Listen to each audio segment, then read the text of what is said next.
up to here. Drink a good deal of it, make a good meal of it, stick to your old-fashioned beer. Now don't be afraid of it, drink till you're made of it. Now all together. Alright, hi everybody, it's Mark McDermott, your one-take beer reviewer, bringing you anything I happen to know about beer, complete with ahs, and so forth. But I'll try to sound a little more bright today, because it's during the day. It is December 21st. I have been out caulking the beer cellar. If I were able to tilt this down and around a little bit, you can see all my beer cases and bottles and such are here in the studio, as it were, because our house has a nice little root cellar, which is actually underneath the front doorway stoop, that has been leaking. It was done by Permaseal about 10 years ago.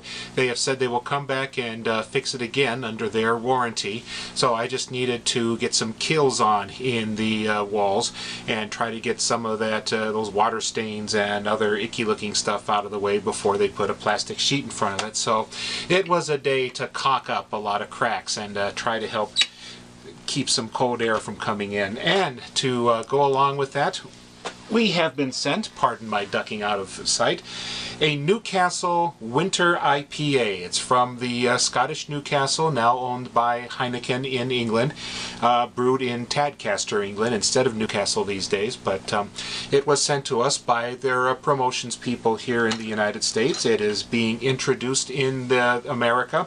It's, I think, a brand new beer for this year. They're kind of expanding the Newcastle brand around, and so we're going to give it a try today. Well, this is an India Pale Ale glass. I guess it is, because it has the Goose Island IPA stuff on.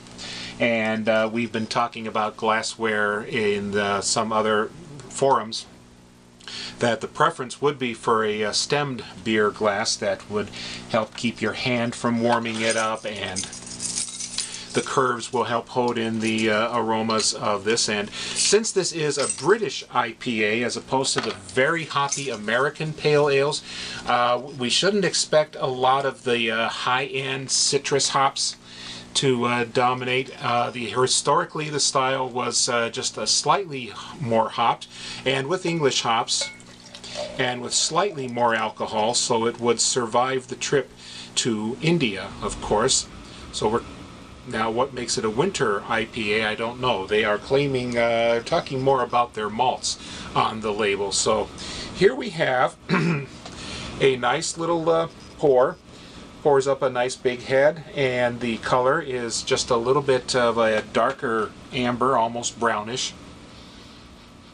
The glass is kicking up. A slightly sweet malt smell, but I almost get a little bit of oak to it, and being a Northern English beer, I automatically think there might be a little bit of peat from its influence from Scottish ales. Beg pardon.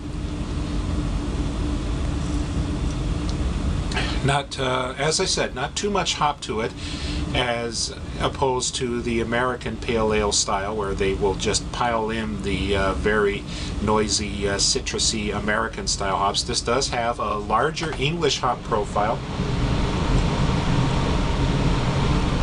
A little earthier, slightly minty, and kind of a spicier. I can pick up a little bit of maybe coriander, mace, just some of the small spices that kind of make up the melange in an English hop profile.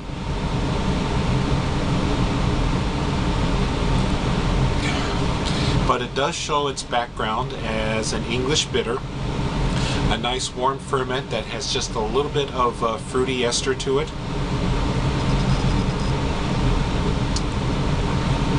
If it were much richer, they could be talking about it as an après-ski beer. I don't think there's too much skiing in Newcastle. So I'm going to say it's suitable for what I was doing. Not a lawnmower beer, but a after caulking for the winter beer.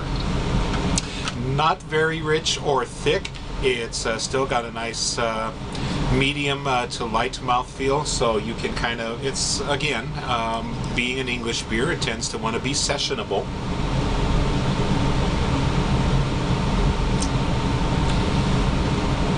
and it's got just a tiny amount of orange in the background, possibly more from the hop or from the ferment. But it does have some differences from any other beer that might come out of England, and it does still carry some of its heritage of the Newcastle Brune. So I'm going to say it's a pretty good beer to check out for yourself. As I said, it's the Newcastle Winter IPA. Try to hold the label so it can be read. Yes, it's a 3D effect here, right there. See if autofocus will do anything with it. And it's coming available in various markets in the States.